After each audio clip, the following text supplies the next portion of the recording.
तो आपको क्या बता रहा था, मैं आपको बता रहा था, एक तो दिस होता है और एक इट होता है, ठीक है। तुमने क्या किया, जैसे बोला कि यही रीज़न है, यही कारण, तुमने यहीं पे जोर दे रहे हैं।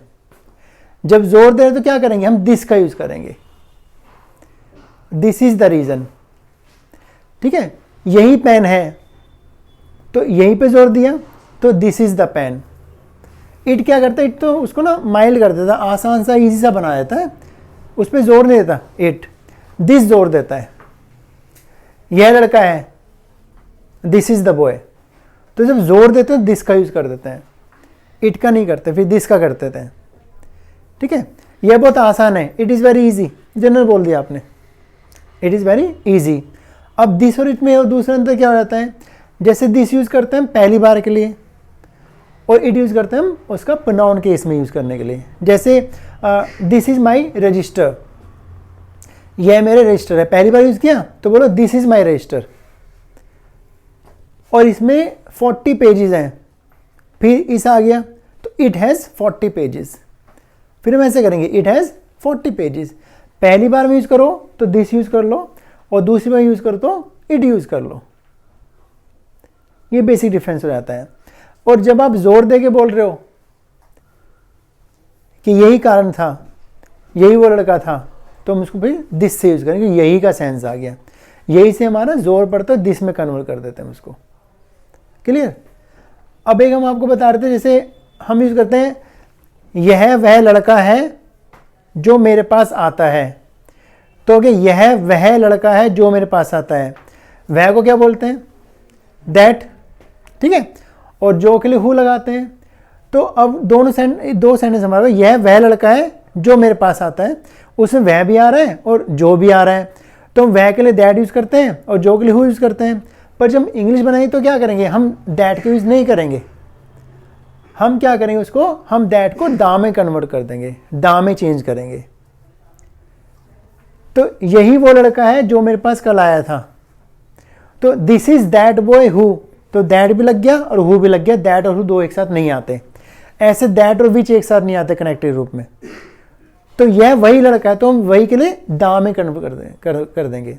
तो this is the boy who, this is the boy who came to me yesterday, यह वही पेन है जो आप चाहते हो, तो this is that pen which, no this is the pen which, तो दैट को हमने दा में कन्वर्ट कर दिया।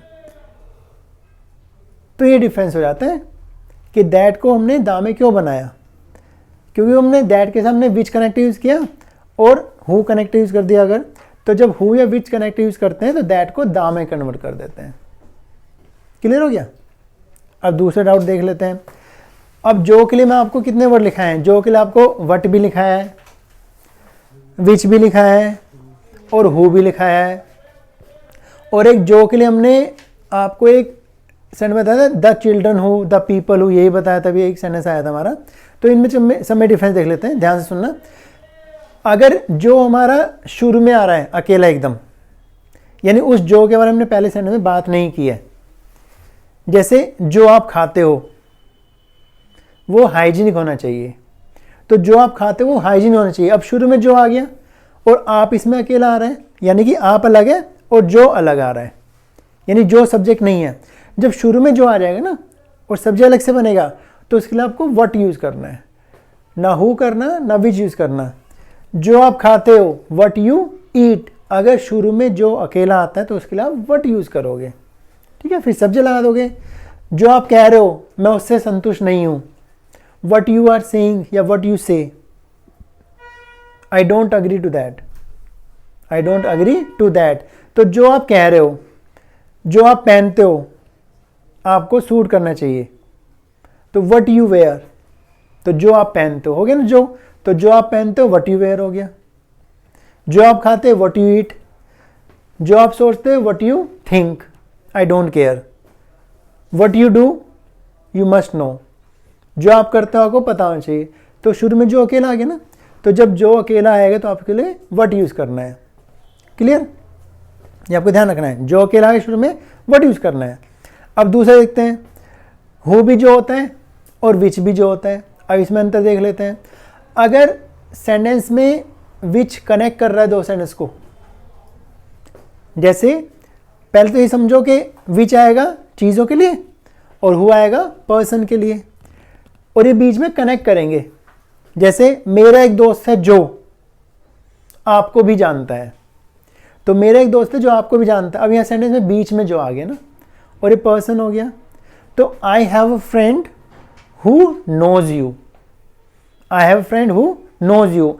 अब बीच में हु आ गया और पर्सन के लिए तो हमने हु यूज़ किया है जो के लिए। अब विच देख लेते हैं। मेरे पास एक पेन है जो आप ले सकते हैं। अब फिर बीच में जो आ गया, अभी हम पेन की बात कर रहे हैं। I have a pen which you can take from me, मेरे पास कुछ पैसे हैं आप ले सकते हो। I have some money which you can take, तो यहाँ जो के लिए मैंने विच लगा दिया। हुआ क्लियर? अगर शुरू में अकेले जो आता है तो उसके लिए आप व्हाट यूज़ करोगे, अगर बीच में जो आ रहा है तो पर्सन के लिए हु यूज़ करोगे और चीज़ों के लिए विच यूज़ कर दोगे। अब चौथा जो देख लेते हैं। अब अंतर देखना, शुरू में कभी जो किसी ऑब्जेक्ट के साथ जुड़ के भी आता है, किसी नाउन के साथ जुड़ के भी आता है। जैसे जो लोग ऐसा सोचते हैं, है ना, जो बच्चे यहाँ आते हैं, जो पेन आपके पास है, जो लड़का कल यहाँ आया था, जो रजिस्टर आपने गिरा दिया है। अब क्या आ रहा है इसमें जो, अब इसमें जो के साथ ना एक ऑब्जेक्ट जुड़ा हुआ है, एक नाउन जुड़ा हुआ है। जो लड़का, ऐसा है ना, जो पेन, जो किताब, या जिस लड़के से आप बात कर रहे थे वो मेरा दोस्त है, जिस किताब को आप पढ़ रहे हो बड़ी इंटरेस्टिंग है। तो इसमें क्या किया हमने, जो या जिसके सामने ऑब्जेक्ट जोड़ दिया। अब यहाँ पे जो अकेला नहीं आया, वहाँ पे क्या था, जो आप सोचते हो, जो अलग था और आप अलग था।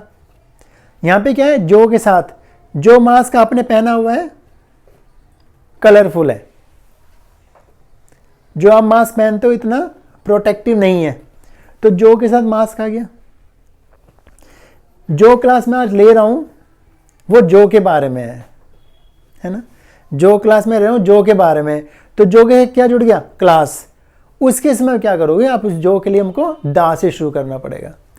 आप दा लगाओगे, बेशक लिख सकते हो, दा लगाओगे, फिर आप उस नाउन को लगा दोगे, दा प्लस वो नाउन बन जाएगा, प्लस आप लगाओगे हु या विच। अगर पर्सन है तो आप हु लगाओगे और चीज़ है तो आप विच लगाओगे।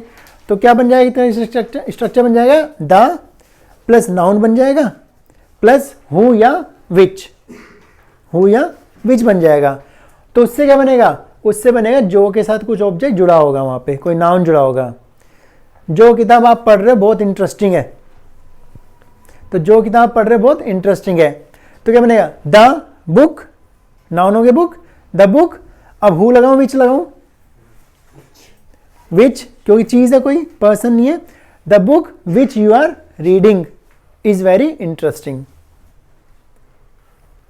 अब देखो जो आप लिख रहे हो, अब यहां पे जो अकेला आ रहा है ना और आप आ गया, तो हम दा से शुरू नहीं कर सकते, फिर क्या करें, व्हाट यू आर राइटिंग, तो व्हाट यू आर राइटिंग। और जो पेन आपने लिया है, जो पेन आपने लिया है, जो पेन आपने खरीदा है, बहुत कॉमन सा है, कहीं भी मिल जाएगा। अब क्या लगाऊंगा, the pen which, very good, क्यों जो के साथ पेन जुड़ गया। The pen which you have taken is very common, is available everywhere, बन गया ऐसे जो। तो अकेला जो आएगा शुरू में तो व्हाट यूज करोगे, बीच में जो आएगा चीज़ों के लिए विच, पर्सन के लिए हु। अगर जो के साथ कुछ जुड़ के आ गया, जो टॉपी, जो किताब, है ना, जो चीज़, जो लड़का, जिस लड़के, जिस किताब, ऐसे आएगा तो आप दा से शुरू करोगे। हुआ क्लियर? तो ये बेसिक डिफरेंस होता है। अब ये भी ध्यान रखना, अब जो को हम वट बोलते हैं, ठीक है, लेकिन वट हमारा डब्ल्यू फैमिली नहीं बनेगा यहाँ पे, क्यों, हमारा उसका मीनिंग ज है, क नहीं है, तो इसलिए हम हेल्प में बाद में लाएंगे। What you, what are you नहीं, वट यू आर रीडिंग, तो वट आर यू रीडिंग नहीं, फिर मैंने आप क्या पढ़ रहे हैं, तो वहाँ पे जो का मीनिंग अफर्मेटिव था, कनेक्टर था वो। तो कभी हम गलती करते हैं वट के साथ डू लगा दिया, डिड लगा दिया, वो के लिए जब डब्ल्यू एच फैमिली का क्वेश्चन बनेगा तो आप डू डज डिड पहला हो, वरना आप सब्जेक्ट को पहला आगे बनाओगे। तो ये बेसिक डिफरेंस ही हो गया। हुआ क्लियर? अभी एग्जाम्पल दे देंगे, कोई दिक्कत नहीं है।